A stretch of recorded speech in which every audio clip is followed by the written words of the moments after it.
everyone. We went over the Partywagon, did a quick walk around of what it's got going on, and these next few videos are going to be getting in depth on certain categories going around the truck. Everything that's been done to this I've done myself, so I'm going to try to give as much information as possible, but we're kind of short on time. It's getting kind of late, just got home from work, so I'm going to get right into it. First one, engine. Here we go. Alright, so this is a 5.7 liter Hemi. Now this is the pre-Eagle Hemi, which means it's the earlier Hemi. There's no VVT. It's all just solid, you know, old school, reliable. If you know anything about diesels, it's like the equivalent of the 12 valve versus the 24 valve Cummins. It's just the old school, mechanical, basic, no phasers, nothing fancy going on. And they're great. The only major difference as far as performance is the cylinder heads, and that's really it. There's not much else difference. The intakes, even though they're made different, they're about the same as far as the flow. But that's what we got going on as far as stock build out. The K&N cold air intake, it's not a cold air intake. I know people say they are. They're cheap. They look good. Everybody wants K&N. Get you a better quality one than what I have here. I know I need to do a little bit of maintenance on that filter there. It's getting kind of dirty. But get one that's enclosed. It uses a little factory air spot down in here. It comes into the fender, gets a lot colder air, and they're enclosed. Yeah, you don't hear it as much, but it's going to be better, especially if you're trying to make this thing as fast as possible. The colder air, I can respect cooler intake air charge. Moving on from that, there's a catch can. That's not the most expensive one in the world, but if you know what you're doing, you can pack them and make them work really good. This one works great. I picked it up really cheaply on Amazon, so there's no need to spend a lot of money unless you just want to. I mean, and there you go. But this is a budget build, and if you know what you're doing, you can make a lot out of a little. So anyhow, getting back into the throttle body back here. It's hard to see with the lighting, but it is a Fastman throttle body. Now they're ported. He changes the blade in them. He cuts down the shaft that goes to the middle, halves it, so it just get a lot better airflow. He has two different sizes. I would get the one that is smaller if you are not cammed or have another power adder like nitrous or boost. If you have a bigger cam than stock, or you have boost, I would recommend one. Realistically, the cam is what makes the biggest difference with that, and just get the one that he recommends. You can always hit up your tuner, but the Fastman, that's the throttle body that I have, and honestly, I believe that is the best throttle body on the market. Now, I did paint it; they don't come painted, but yeah, get you one of those, Fastman. So, moving on into the intake manifold. If you've ever seen a third-gen intake manifold for a Hemi, they usually have a bunch of rises in them and moldings and castings into them, and I've gone through and cleaned all that up, made it look nice, painted it back. A lot of sanding. I probably have got at least 8 hours into that intake, but on the inside, what everybody wants to hear is that I went through and ported that out and really port matched really good, especially to the heads. There's a lot of room left in there, and you'll pick up a little bit. Same with the throttle body and the intake. I noticed it was a little crisper on the launches and on the tip in on light throttle. It was a little bit more responsive, let's put it that way. Getting into the cylinder heads. So, as you can see, I've got a lot of things painted. The block is also painted the same color red. That's because I've had this engine out. So what I did is cylinder heads have been port matched to the headers. There are headers. They're really hard to see because of the lighting, but I have short tube JBA headers for this model of vehicle. For anything with a 2500 frame with a Hemi, it is nearly impossible to get any headers other than the JBA headers in there. The earlier models, 05 and back, with the Hemi 2500 frame, those you can get another type of header, which is like a mid-length really, but as far as something easy to put on, JBA headers. Short tubes aren't the best, but they work fine, and anything's better than those logs that come on them stock. If you ever seen those, they're terrible and they leak. Stock coil packs, there's no really need to upgrade those unless you're doing something wild. When I'm getting into the valve train, I had the cylinder heads milled down. Compression ratio on a pre-Eagle Hemi is 9.6 to 1. The Eagle 5.7 Hemi is a 10.5 to 1 compression ratio. So basically we're getting into a little bit higher compression ratio by having them milled a little bit. I had them mill them a certain amount to where that it would be 10 to 1 compression. I think that's a good even round number, kind of splits the two, and it leaves room for boost or any other thing that we might come across later on.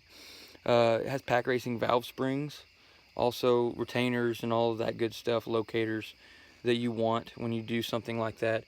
Don't cheap out when you go enter engine. You'll thank yourself later. Just spend the money. It's a whole lot cheaper than having something happen just to spend the money on the front than to have something go wrong. Everybody wants to have utmost power too, so get a good valve spring so you can run whatever cam you desire. If I decide to cam swap, I don't have to go through all the trouble of getting the cylinder heads sent off and all of that stuff put in. So just spend the money. My cam specs are, I'm not going to advertise those, honestly. It's a custom spec'd out cam for what I'm trying to do, for the extra compression ratio. But my tuner had the cam package. He set everything up for me. He's been very helpful. He has so much business because he's so good.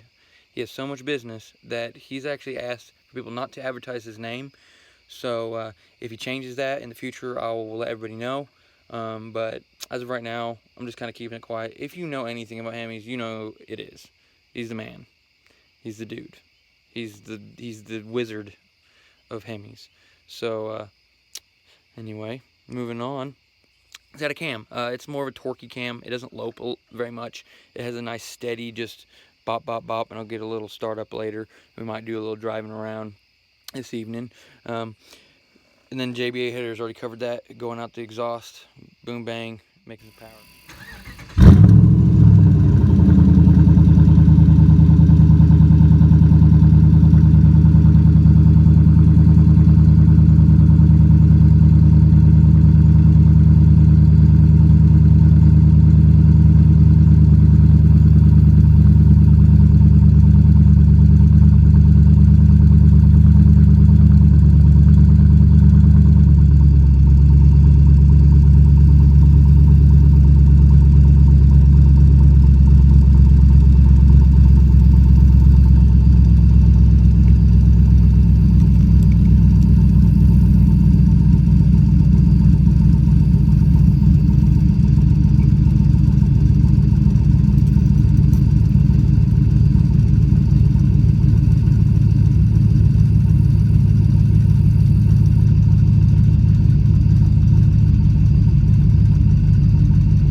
Kind of going down the road here, as you can see, I have a transmission temperature gauge and a wideband gauge. I highly recommend, if you have a 5 or a 6-speed truck, to get a transmission temperature gauge. It'll save you a lot of trouble later on with the transmission. You can monitor it, keep it in good ranges. There's other things you can do to save it, like manually downshifting into second. Try to avoid loading up on that second prime or fourth gear. Really, they kind of share that clutch in there. So just get one of those gauges and watch that, and then be mindful of your shifting habits, especially once you get modified. Then that wideband, that's very helpful. Watch that. You want it in optimum ratios. Learn what they are. Learn to keep an eye on it. If you're tuned well, you don't have to really worry about it. But it's helpful to have one that is data logging capable. So I have these two max tow gauges. They call them double vision because you have the dial and the readout. So just a good quality gauge. Shout out to Glow Shift, who makes max tow gauges, double vision. Get you some of those. They're really nice. So that's, we're just kind of going on the road. As you can see, it runs kind of quiet. I'll even open up the cutout, and as you're in the cab, you can't really hear it change. Here, I'll change it. No difference.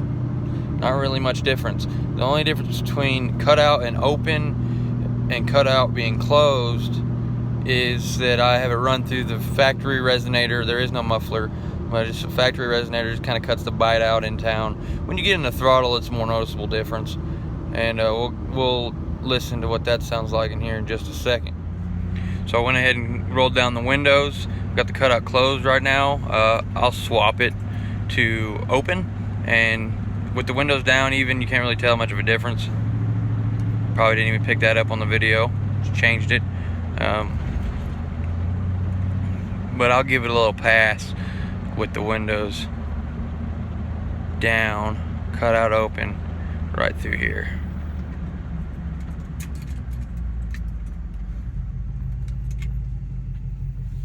And notice it comes on power around 3,000 RPM, so I'm gonna be looking into a torque converter at that stall. I'm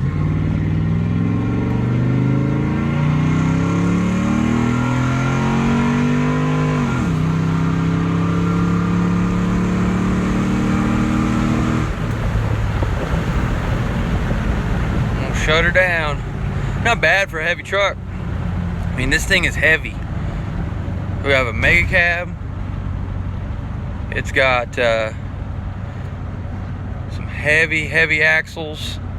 I mean, it's a heavy truck, no doubt. It's heavier than any four-door truck out there. I mean, it's about as heavy as it gets. And even with, you know, a little old 5.7 Hemi gas engine, with everything done to it, it scoots. So we'll be looking into what we want to do to it, what we're going to change, what we want to do to make it go much faster. Honestly, I wouldn't mind if this thing was a sleeper. You won't see it coming, but we got more to do, and we run out of naturally aspirated stuff to do just about. So let me know what you guys think. Put it in the comments. Should go nitrous, boost, by boost, turbo, supercharger, which one?